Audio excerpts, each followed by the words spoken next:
Hoping to revive the cooperative spirit of the early 1990s, Americans are coming to Russia to end a decade of mistrust.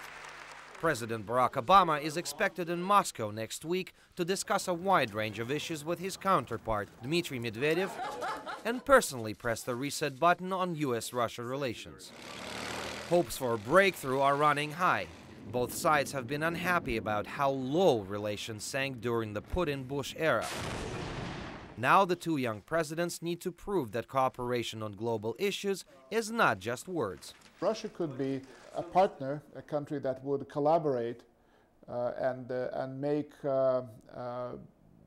for better prospects for Obama's policies in both places, Afghanistan and Iran.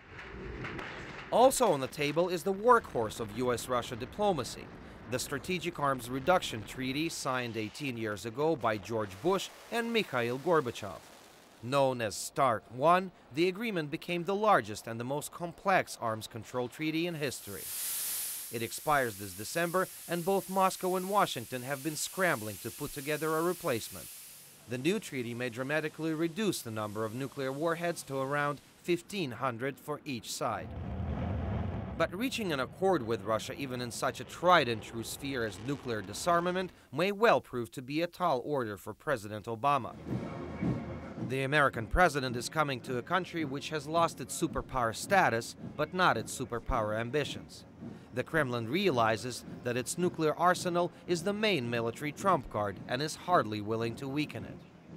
Besides, Moscow has made it clear that it will sign a new treaty only if America abandons plans to build a missile defense shield in Central Europe. The program was proposed by the Bush administration in 2007 and has been the main thorn in Moscow's side ever since. I would like to emphasize that weapons reductions are possible only if the United States addresses Russia's concerns. In any event, the problem of the relationship of strategic offensive and defensive weapons should be clearly laid out in the treaty.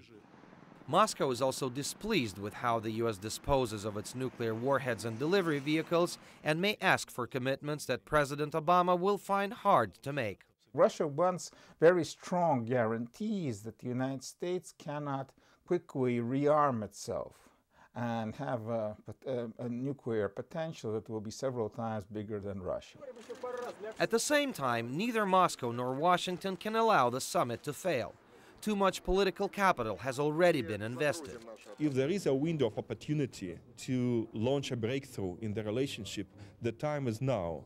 And I don't think that we'll see such an opportunity in many years to come if we miss this window. Thank you. With the end of START I only months away, there's hope that a new START will be more than just a treaty, that it will signify the beginning of a new era in relations between Moscow and Washington. Alexei Kuznetsov, CBS News, Moscow.